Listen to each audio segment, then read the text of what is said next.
Assertive থেকে interrogative sentence করার নিয়ম। কীভাবে আমরা অ্যাসার্টিভ সেন্টেন্সকে ইন্টারোগেটিভ সেন্টেন্সে পরিবর্তন করব। সো চলো আমরা প্রথম বাক্যটা দেখি। I do the work. I do the work, আমি কাজটি করি। এই সেন্টেন্সটা ভালোভাবে দেখলে বুঝতে পারবে যে এটা হচ্ছে অ্যাফার্মেটিভ সেন্টেন্স। আর সেন্টেন্সকে চেঞ্জ করার নিয়ম হচ্ছে ইন্টারোগেটিভ, যে অ্যাফার্মেটিভ থেকে নেগেটিভ হয়ে যাবে, আবার নেগেটিভ থেকে অ্যাফার্মেটিভ হয়ে যাবে। এই সেন্টেন্সটা যেহেতু অ্যাফার্মেটিভ, তার জন্য নট আমাদের বসাতে হবে।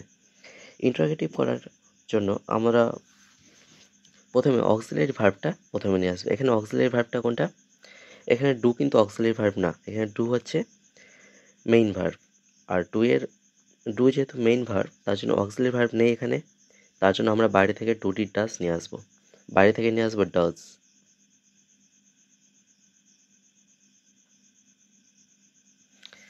ডাজ,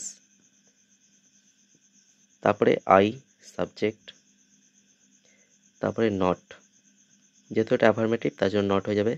ডাজ আই নট, তারপরে আমাদের ভার্ব বসে যাবে ডু, তারপরে দ্য ওয়ার্ক।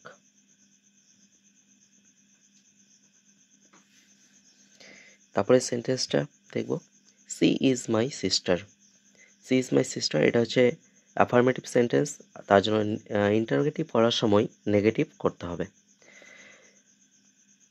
তাহলে প্রথমে আসবে অক্সিলারি ভার্ব। এখানে অক্সিলারি ভার্ব কোনটা?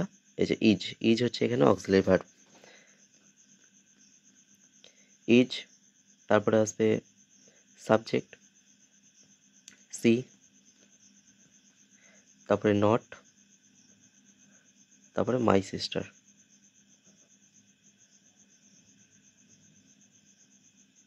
Rahul is not playing cricket. তাহলে এটা হচ্ছে নেগেটিভ বাক্য, আর নেগেটিভকে আমাদের পজিটিভ বানাতে হবে। তাহলে আমাদের করতে হবে অক্সিলারি ভার্বটা প্রথমে নিয়ে আসবো। অক্সিলারি ভার্ব এখানে দেওয়া আছে ইজ। ইজ, তারপরে আমাদের সাবজেক্ট নিয়ে আসতে হবে রাহুল। ইজ রাহুল, তারপরে লিখতে হবে ভার্ব। এখানে আর নট বসবে না, কারণ এটা অ্যাফার্মেটিভ হয়ে যাবে। ইজ রাহুল প্লেয়িং,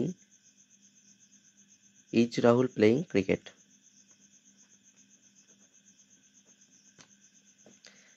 তারপরে Ram has gone to market. এখানে এই বাক্যটা হচ্ছে অ্যাফার্মেটিভ, তার জন্য আমাদের নেগেটিভ করে নিতে হবে। তাহলে প্রথমে অক্সিলারি ভার্ব আসবে হ্যাজ। তারপরে এখানে দেখো, যখনই ভার্বের বাক্যের মধ্যে প্রোনাউন থাকবে, তখন নটটা বসবে ওই প্রোনাউনের পরে। কিন্তু যখনই নাউন থাকবে, তখন নটটা ওই নাউনের আগে বসে যাবে যদি আমরা নট বসাই। তার জন্য হ্যাজ নট হয়ে যাবে, হ্যাজ নট।